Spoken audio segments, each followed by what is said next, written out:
Hare Krishna Haribol Radhe Radhe welcome to back my channel religion of সনাতন। আপনি যদি এই চ্যানেলে নতুন হয়ে থাকেন তো অবশ্যই সাবস্ক্রাইব করবেন। তো আজকে আমি প্রভুর সঙ্গে এনার নাম হচ্ছে কি জয় কুমার নন্দী।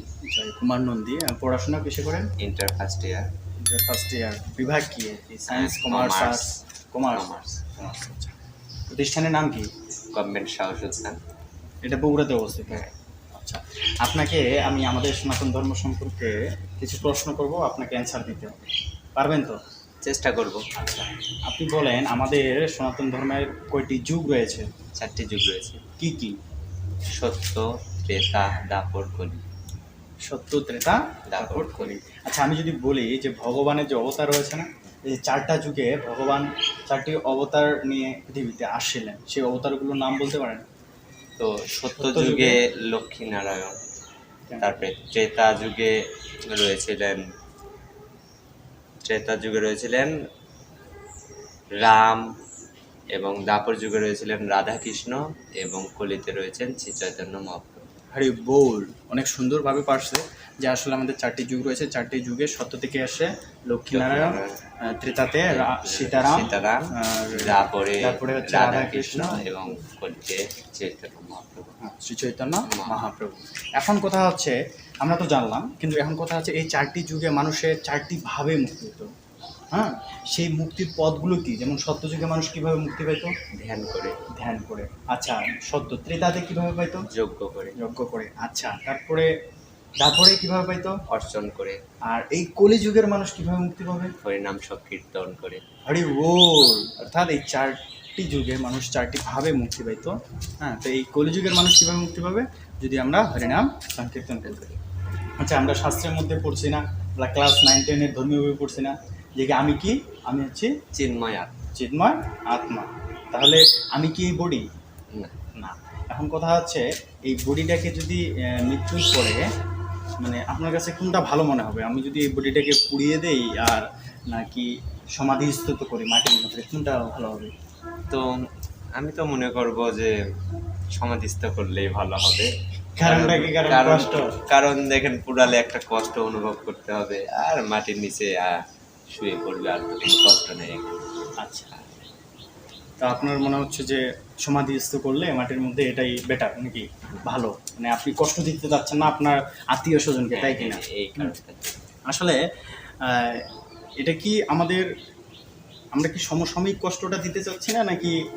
মানে আমি সমসাময়িকের জন্যই বলতেছি, কিন্তু এটা সম্পর্কে আমার পূর্ণ ধারণা। আচ্ছা, এখন কথা হচ্ছে যে আমাদের যে এই শরীরটা কয়টা উপাদান দিয়ে তৈরি জানা আছে? 5টি উপাদান দিয়ে তৈরি। সেগুলো কি কি? সেটা জানি না। পঞ্চভূত দ্বারা তৈরি। তাহলে ভূমি, জল, অগ্নি, বায়ু, আকাশ। অর্থাৎ আমরা যখন এটাকে সমাধিস্থিত করতেছি তখন 5টা উপাদানের সাথে কিন্তু মিশে যেতে পারতেছে না। কিন্তু আমরা যখন সেটাকে পুড়িয়ে ফেলতেছি তখন কিন্তু পারতেছি। হ্যাঁ, আরেকটা বিষয় হচ্ছে, এরকমটা নয় যে সমাধিস্থিত করা যাবে না, এমনটাও নয়, করা যাবে। হ্যাঁ, আমরা 3টি ভাবে এই বডিটাকে, যখন আত্মা এই দেহ থেকে চলে যাচ্ছে, তার মানে এটা কি বডি না? আত্মা যখন থাকতেছে তখনই তো আমরা সচল থাকছি। যখন আত্মা চলে যাচ্ছে তখন কি এই বডি কোনো ভ্যালু আছে? তাহলে কি এই বডিটা কি তখন অনুভব করতে পারবে যে আসলে আমি কেউ আমাকে ছুরি মারলো কিনা, কেউ আমাকে কী বলল? এই বডিটা তখন কি কোনো অনুভূতি থাকবে? আত্মাই তো নেই, তাহলে অনুভূতি কীভাবে থাকবে? তো মেন বিষয় হচ্ছে, যখন আত্মা চলে যায় তখন এই বডিটাকে আমরা যেভাবেই করি না কেন, মেন কোথায় সংস্কার করতে হবে।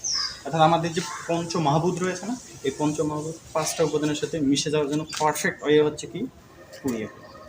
আর এখন আপনি মনে করতেছেন যে কষ্ট দিব না, আসলে একদিনের কষ্ট দিবেন নাকি 1 বছরের কষ্ট দিবেন? আমি একটা ভিডিও দেখতেছিলাম ফেসবুকের মধ্যে, যে দেখা যাচ্ছে ওখানে একটা বডিকে যদি আমরা সমাধিস্থিত করি তাহলে প্রথমে তার হচ্ছে নাকের মধ্যে পেট ফুলে যাবে, একসময় ফেটে যাবে, তারপর ওখান থেকে পোকা বাড়াবে, পোকাগুলো আরও কিছু পোকাকে আমন্ত্রণ জানাবে খাওয়ার জন্য। এখন কথা হচ্ছে, জীবিত অবস্থায় যদি আপনার নাকের মধ্যে 2টা সাপ ঢুকে, মুখের মধ্যে যদি 2টা চেমারি ঢুকে, হ্যাঁ, আর কিছু বললাম না, পিছন দিক দিয়ে যদি অনেক কিছু ঢুকে, তাহলে আপনাকে কেমন লাগে? স্বস্তি লাগবে?